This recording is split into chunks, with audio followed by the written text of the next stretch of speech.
Good afternoon. Hi. My name's Kavi. Welcome to the Life is Just a Ride podcast. I'm going to do a short one today and include a few clips of some kind of things that I've been doing recently. I've been doing some poems on video. I've been doing some holistic inquiry videos that you'll find on my Facebook page. If you're familiar with what I'm doing, and I'll include a couple of those in today's show. But I just wanted to connect with you and touch base and to and to get a bit deeper down the rabbit hole of healing, holism. What is it, and how can it help you? If you want to be helped, whatever that means. This is all about empowerment. All about diving deeper in and kind of seeing connections where we're not trained to see connections, and seeing patterns and understanding ourselves and this life on a bit of a deeper level than the superficial level that we're actually trained to see things at. Because I don't know about you, but the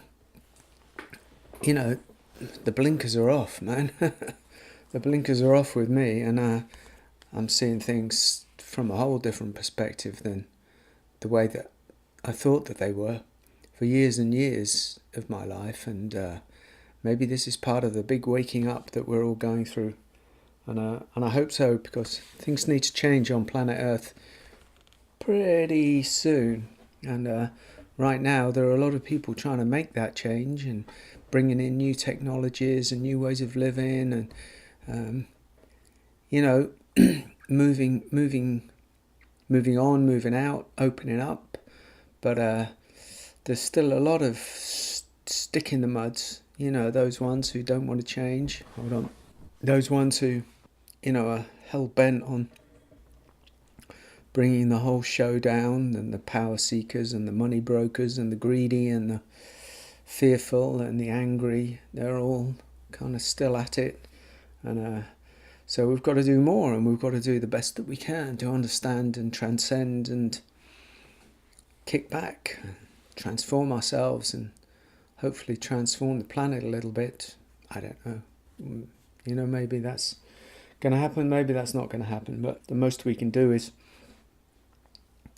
empower ourselves, get wise, get with the program, get into some true wisdom. And that's where I proclaim this holistic wisdom is like holistic non-duality. It's bringing non-dual wisdom, true wisdom and conscious awareness into the body, into the life, into relationships, into health, into all of our aspects of our day-to-day reality.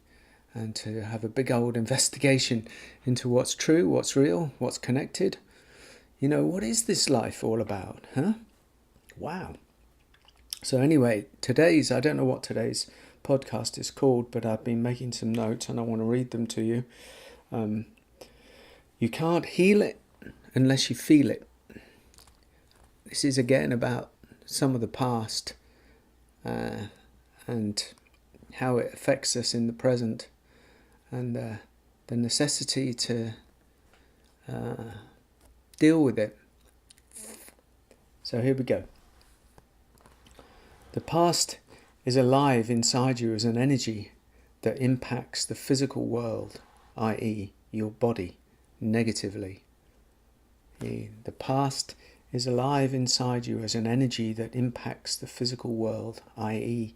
your body, negatively. It either creates freedom or it creates a kind of prison, a kind of bondage. Past trauma, wounding, bottled up grievances and hostilities live on inside and have a negative impact, blocking the natural free flow of energy. When innocence and trust, love and openness are abused either deliberately or unconsciously in earlier life, and we shrink away from our true nature as innocent openness, that shrinkage lives on inside and becomes our pervading reality.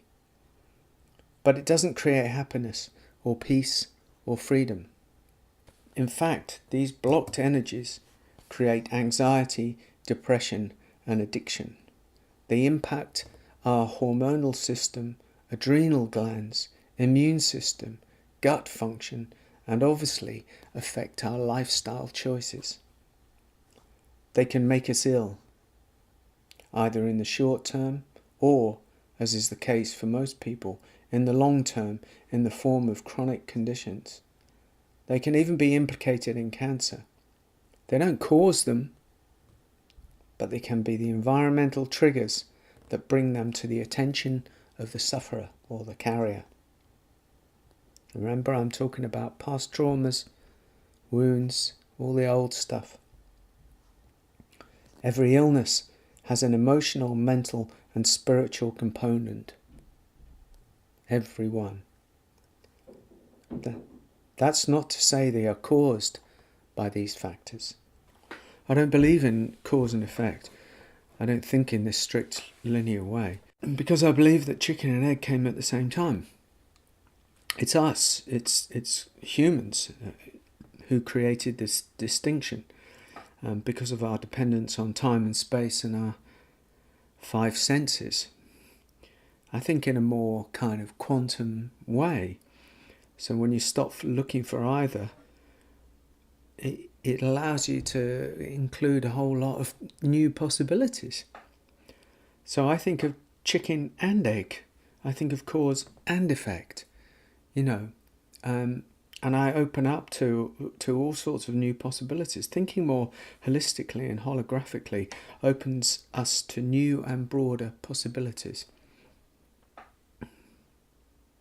So every illness has an emotional, mental and spiritual component, every one. It's not to say they're caused by these factors, but every time there is a factor, every time there is some symptoms, every time there is some ailment, there are mental, emotional and spiritual components. To me, it's insane that we're living in such a reductionist system that swears by its one-dimensional scientific model. It's like looking at one side of a diamond and believing that that is the diamond. But the diamond is multi-sided and multifaceted. So it is with us when we open ourselves to the bigger picture and life. We're multi-dimensional, we're multifaceted, we're multi-sided. We've got all of these kind of interrelated components because we're one thing. We're part of a bigger thing and we're in it, so it's like amazing. Illness and disease is not generally caused by one thing.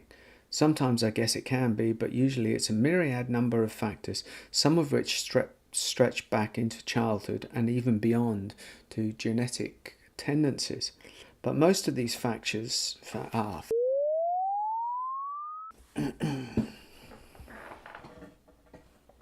So, let's cut to the chase here. What I advocate is a huge inquiry into our lives. And illness, symptoms, disease, when they come upon you,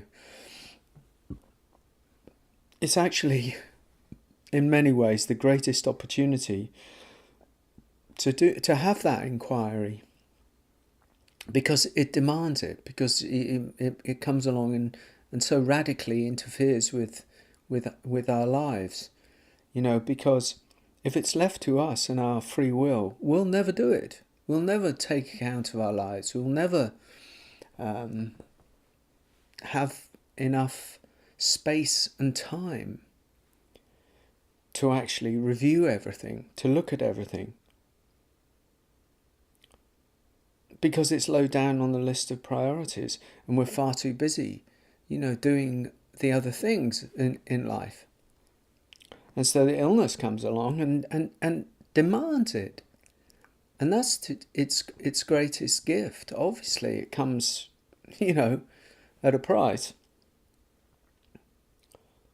It's scary and it's confusing, but that's kind of no excuse, I think, If it calls you to honour it. If it calls you, honour it and make it your inquiry. If there are symptoms, if there's illness, if you're laid up, if it's interfered with your life to such a point, and it's a chronic illness, that it's kind of screaming at you through the body, or to look at it, saying, look at me, look at my life, look at us, we need to address something here, and you'll know whether that's you or not. Then I think you have to honour it, and that means you're becoming the warrior within, to make that inquiry, because the doctor's not going to help you with that. The doctor is not going to help you with that inquiry. They're not capable of it. They're not interested in it. They don't even believe that it's relevant, and they're part of the system that just wants to get you back up and running as quickly as possible. Even if it's a short-term strategy. That's what your doctor's on, really, is short-term strategy to try and get you on your feet, back into the marketplace, back into the system as quickly as possible. And it doesn't really, that's it. If that means toxic chemical drugs, so be it. Short-term strategies are what keeps the system going. Even if you're on those drugs forever, they're not, there's no thought or consideration that goes into this idea of kind of healing or making whole again, because they don't recognize that there's anything unwhole, because they don't think that it's not a paradigm of holism. It's a paradigm of separation. We live in the paradigm of separation, and that might sound like theoretical nonsense, but actually when it filters down to how each and every one of us interact with society, with professionals, with the guardians of the system and the representatives of the system, then it matters a lot. It really matters a lot, because you might find yourself at odds with the system. You might find, your calling is to deepen. Your calling is to heal. Your calling is to expand. But then you knock up and butt up against the representatives of the system, doctors, psychiatrists, all of the ones who interact with the body, and they're going to be saying, well, there's nothing to heal. Let's just deal with this symptom, get it sorted out so we can get you on your feet as soon as possible.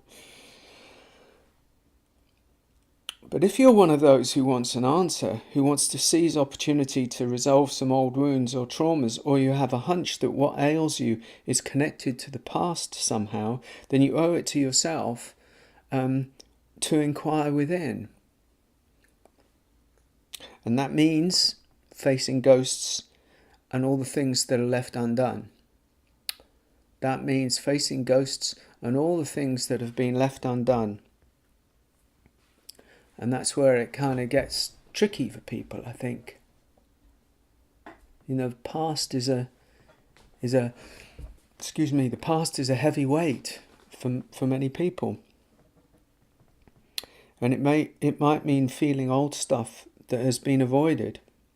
It might mean delving into family secrets and collusions, the things that are never talked about, but everyone knows are there. It's like the family Pandora's box. And I've seen this. I've seen it time and time and time again. And every client I've ever had has always had some family stuff that's gone on. All of us have, because you all come from families. So, the connection is there, the connection with the past, and it's not the past isolated from the family. It's like this family unit is powerful. And the family secrets are really powerful, yeah? So much illness carried by individuals is connected to the family constellation, and things kept secret and prohibited. If there is a blocked or locked door in the family matrix, someone is going to carry the energy of what's behind it. I'm going to say that again. If there is a blocked or locked door in the family matrix, someone is going to carry the energy of what's behind it. And that is a hard weight to carry. It is a burden and a dark energy. It's going to have a big impact on relationships, happiness, purpose, and health. And I've really honestly seen this so many times. And because these things are generally secrets of collusion within the family, it is very difficult for any one individual to break out and open it up so that truth can flow. So that person, that one who wants to, is isolated. It's a heavy weight to carry. But that's the job, and that's the task. And if you are suffering through illness, it is up to you to heal that wound. See, the family is just this incredibly powerful experience that molds us, and we're molded into the contours of the family constellation the one that we particularly have. And so many families, have this, on the surface everything's normal, on the surface everything's functional, and on the surface everything's almost polite, and but underneath there are these family secrets of hidden stuff.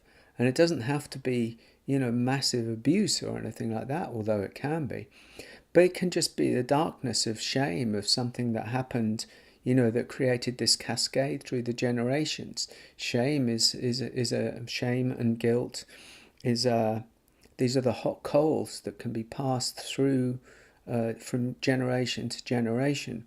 And if as is normal in generational families, when things don't get attended to because people are unconscious and they don't know they're there, or they're too scared, or they've been conditioned as well, then nobody gets to look inside the family's Pandora, the family's Pandora's box.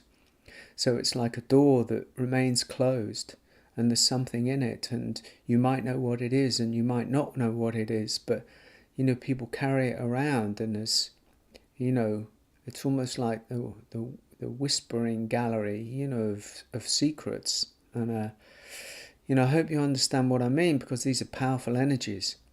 The family unit is a powerful entity, and it dictates behavior, and it tells us, what's allowed and what's not allowed. And if your family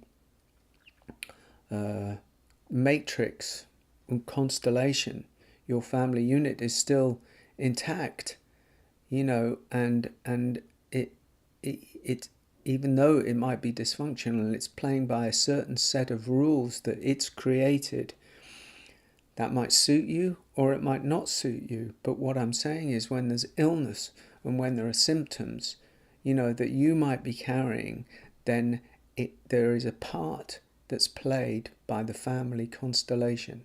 There's a part that's played by the wounding that might have been carried, and there's a part that's being played by lies, untruths, hidden secrets, old traumas, unconscious conditioning. And I mean, that all sounds like bad news. I know. I'm sorry to be the bringer of bad news. But one of the things I want to express to you and support you and all beings through is that, far from it being bad news, it's actually incredibly good news. That's what I noticed is that actually, when met, when faced, when taken responsibility for and brought to the surface, it's actually incredibly good news. It means so many things. To take responsibility for the past and to resolve it all in whatever way is appropriate is so powerful. It not only frees up energy that can then go towards the healing of the physical body, but it impacts and starts to heal relationships, purpose, creativity, and all areas of life. It's actually a great liberation to start to liberate the burden of wounds, of traumas, of secrets, and it has the power to transform you completely, and you start to become one of the beacons of something new that's emerging on this planet. You start to become an authentic human being, and it takes time, and it takes guts, and it takes persistence and willingness and patience and nerve and strength to become an authentic human being. We have it wrong, our understanding of what an authentic human being might be. It's a term that's bandied around, the spiritual community on Facebook and social media, of just like as though just saying whatever, whatever you feel is speaking authentically, and that's crass. It's a crass and naive and almost kind of idiotic, superficial interpretation of what that really means to be. To be an authentic human being means to know oneself, and to know oneself, one must develop discernment and wisdom, critical thinking, and awareness of oneself and the bigger community, the environment that one moves in. It's not a light thing, it's a deep thing. And that means that if you're going to be able to achieve that level of wisdom and self-knowledge and knowledge of the whole, then you have to traverse into areas of difficulty, because the areas that we avoid in our lives are the areas that have greatest power to impact our behavior unconsciously. That's just the truth. That's an innate logic. It's a holistic logic. The areas within ourselves that we deny have incredible power over us, and to voyage willingly into those areas of ourselves takes great courage, massive courage, but in those areas lie the jewels of our wisdom, and the jewels of our wisdom lead to the gifts of our authenticity. That's what it means to become an authentic human being.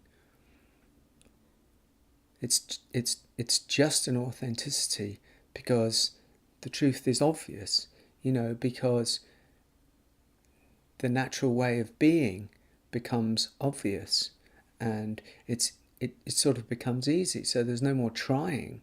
There's nothing to hide. There's no manipulation to have. There's nothing to do but to be who you naturally are. But to achieve that naturalness, you have to. The lies have to be exposed, at least to yourself. You have to. It's like, as I've said before, and it happened in my family. I became the one who said the buck stops here. I became the place in the family matrix, in the family constellation, that said no more lies, no more cheating, no more falseness, no more hiding, no more phoniness, no more wounding, no more avoidance, no more bitterness and anger, and let's heal this. And I said that, and I deliberately, and I had to do that because my illness, my symptoms, my very malaise itself demanded that I look within to such an extent that I saw everything to do with where I came from. And it was very powerful. And it is very powerful, peeps. It is very powerful to do what I'm saying, what I'm inviting. And I don't know what the answer is for you. I don't know what the answer is for anybody. I only know that we have to ask deeper questions. And we have to traverse further into our own personal matrix, into the family constellation, the place that we come from, the place that casts such influence on us. When we arrived here, when we arrived on this planet, we arrived and then stuff happened, and then we found ourselves, in a play, in a constellation, in a matrix within a matrix. The family is a matrix within a greater matrix, and it has such a powerful influence on us for the rest of our lives. And then we take that influence and then we hand on the influence to our children, should we have a family. And so surely, you don't want to be the one who just passes on unconscious hot coals to the next generation. You want the next generation to be as authentic, as loving, as free as possible.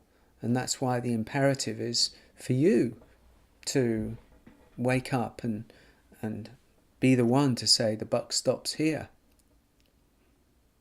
And that's not whether, that's regardless of whether you're sick or whether there's illness or whether there's symptoms or whether there's anything. This is our moral, our moral evolutionary imperative. Our moral evolutionary imperative is to be the one, is to be Neo.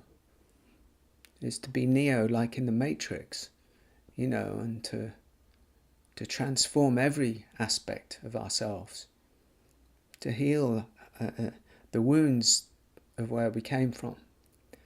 So that's what I wanted to say today. That's what I wanted to share with you. And so in conclusion, I want to encourage you to subscribe to my podcast. I'd invite you to go and check out my Facebook page, which is, hold on a minute, I'll have a look. Facebook.com/Your Holistic Map. Let me see, what else? YouTube. I've got, hold on a second, please. Yes, my YouTube is youtube.com/C/Kavi Jezzie Hockaday. And I'm posting videos there all the time at the moment. And I hope you'll listen again. And I really enjoy these, even though some of them are quite stilted, I think. Oh dear, sorry. I'm very pleased that you're here, and I'm very pleased that you listen, and I really would appreciate any likes that you give me, any sharing of this podcast, because I want to get the message out there of this holistic healing. I'm so emphatic about it, that I think it's the way forward. My inspirations right now are Terence McKenna, Alan Watts, Bill Hicks, and Gabor Mate. These guys have really clinched it, and if you can get hold of any of this stuff from any of those people, then do expand your vision, expand. We've got work to do. We've got to transform things a bit, because things are a little bit skew-whiff out there. Crazy old world. I love you, and I'll see you soon. Okay, bye-bye.